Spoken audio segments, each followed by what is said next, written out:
Meus pais me levaram para verificar minha audição quando eu tinha 12 anos, porque eu não respondia quando chamavam meu nome. Fingi não ouvir alguns dos bips na sala de teste do aparelho auditivo. Como resultado, usei um aparelho auditivo por 2 anos quando tinha 12, 14 anos. Não sei por que fiz isso. No meu primeiro ano de faculdade, eu estava realmente de ressaca uma manhã e voltei para a casa dos meus pais pelo resto do fim de semana.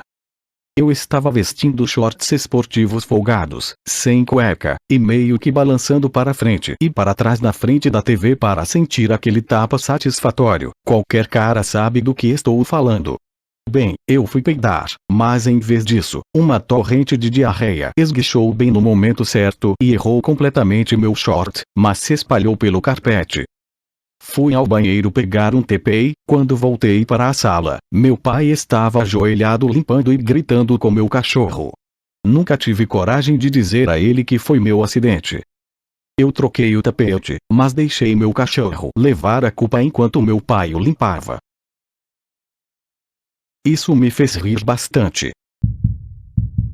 Eu trabalhei para uma empresa de transporte em uma mesa de cliente. Um cara que eu conhecia veio para enviar um pacote. Ele era um traficante conhecido na minha cidade. Ele não me reconheceu. O pacote estava embrulhado em fita adesiva. Peguei o pacote, tirei-o de volta e o fiz desaparecer na minha mochila. Depois do meu turno, abri o pacote e encontrei $37.890 em dinheiro. Nunca voltei ao trabalho e nunca ouvi nada sobre isso.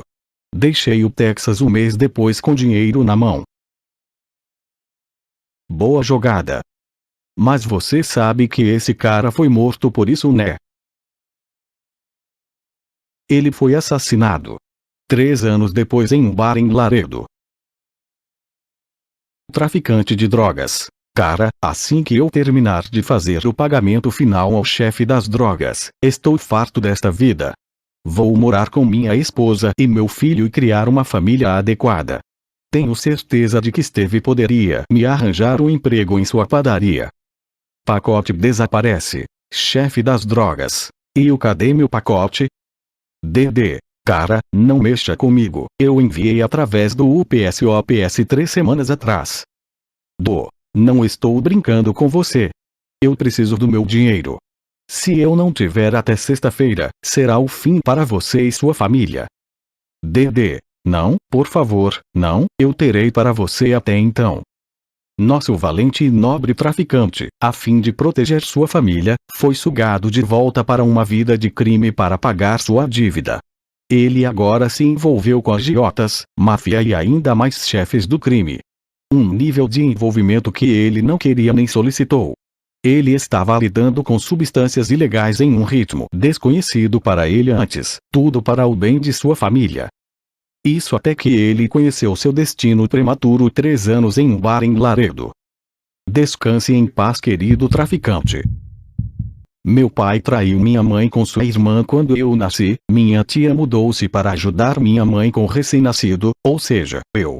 Minha mãe me disse enquanto estava bêbada em um jantar, e começou tudo com sabe, eu sei que às vezes pareço te odiar, mas há uma razão. Portanto, embora ame meus pais, secretamente acho que os dois são desculpas horríveis para os seres humanos. Meu pai por razões óbvias, minha mãe por usar tudo contra mim. Editar, sinto muito pela ambiguidade anterior. Foi minha mãe quem me contou. Eu nunca tive permissão para conhecer minha tia, mas nunca soube realmente porque até minha mãe derramar me contar. Até então, me deram a desculpa de que era porque minha mãe não gostava do marido da minha tia. Acontece que meu pai é um idiota. Cara, isso é horrível, lamento saber disso. Existem algumas pessoas que simplesmente não merecem ser pais, mas acho que o melhor que você pode fazer é não cometer os mesmos erros que cometeram quando você criar sua família. Boa sorte, mano. Quando eu tinha 10 anos, meu pai fez um acordo comigo. Se eu obtivesse uma média de 88%, ele me compraria um novo laptop. Bem, as notas chegaram e eu só consegui algo como uma média de 84, 85%. Bem, foda-se, eu quero meu laptop. Então, acessei o site do Conselho Escolar Regional e baixei um modelo em PDF do boletim escolar. Não sei por que eles o teriam disponível. Usei um editor de PDF para preencher as lacunas e voila, comprei um laptop novo. Sem arrependimentos. PS. Depois de fazer isso, comecei a vender boletins personalizados falsos por $50 cada. Boa ideia. Quando meu irmão cometeu suicídio, eu estava entrando em sua casa para sair, e nunca bato porque somos melhores amigos, então sua casa é minha casa e minha casa é sua casa. De qualquer forma, entrei e peguei um pouco de comida na cozinha e imaginei que ele poderia estar com uma garota porque geralmente ele vai me ouvir e dizer o que está acontecendo do outro lado da casa, então eu não o incomodei. Estou em sua casa comendo há cerca de 10 minutos quando ouço o tiro que o matou. Quando alguém pergunta, eu digo que o encontrei assim. Acho que nunca poderei dizer a ninguém que conheço que, se tivesse apenas batido na porta ou caminhado pelo corredor, poderia ter salvado a vida dele. Para dar uma ideia sobre qualquer raciocínio para o que meu irmão fez, sejam questões financeiras, problemas de relacionamento ou o que quer que seja, darei a você a última linha da curta nota que ele escreveu antes de morrer. Ele escreveu: então, realmente sinto muito se você pensa que estou sendo egoísta, porém eu fui altruísta durante toda a minha vida e isso me deixou sem nada. Descanse em paz, irmão, estou com saudades. Meus pesames, fique bem. Quando entrei pela primeira vez no exército, a unidade em que entrei já estava no Iraque. Então, quando terminei o treinamento básico, etc., eles estavam voltando, então não precisei ir. Então eles voltam para casa e eu sou colocado em um time. O time havia perdido 2 caras ali. Meu líder de esquadrão estava um pouco destruído. Poucos meses depois, peguei uma carona para treinar guarda com meu líder de esquadrão. Ele falava o tempo todo sobre o quanto odiava sua futura ex-esposa. Como ele iria preparar as coisas para seus filhos, para que cuidassem deles quando ele partisse. Ele até falou sobre o que poderia ter feito de forma diferente para salvar seus rapazes. Foi um grito de socorro. E tudo que eu conseguia pensar era: esta é a viagem de carro mais estranha da minha vida. Nunca contei a ninguém sobre isso. A maioria desses caras teve problemas. Quem diabos era eu para contar às pessoas sobre isso? Ele se matou 2 semanas depois daquela viagem de carro. Nunca disse a ninguém que perdi a chance de salvá-lo. Eu ouvi o mesmo tipo de história sobre meu amigo da marinha quando estávamos voltando para o porto. Sua esposa inicialmente tomou todo o seu dinheiro, depois iria deixá-lo sem seu filho.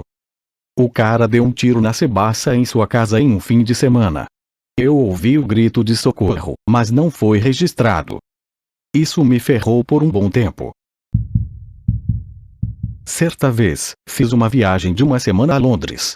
Minha mãe me pediu para pegar uma pedrinha de lá, porque nenhuma de nós nunca saiu do país. Por isso, passo a viagem inteira procurando essa pedra, e finalmente encontro a perfeita. Fantástico, ela vai adorar quando eu voltar.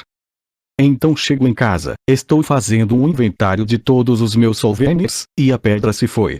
Eu imediatamente penso onde o vi pela última vez, foi na mesa de cabeceira do hotel em Londres. Merda.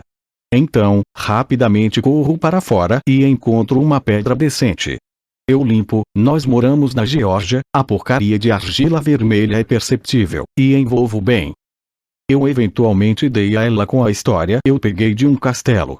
Iria partir o coração dela saber que eu peguei do nosso quintal. Meu pai era um motociclista. Ele morreu em um acidente de motocicleta. Ele tinha uma garagem/celeiro enorme onde passava horas. Eu estava limpando com minha irmã e encontramos uma pasta trancada enterrada em um armário. Abrimos a fechadura e ela estava cheia de roupas femininas. Meias, lingerie, coisas assim. E definitivamente não era o tamanho da minha mãe. Eu estava chateado. Ele a estava traindo. Então eu entrei em suas contas AOL.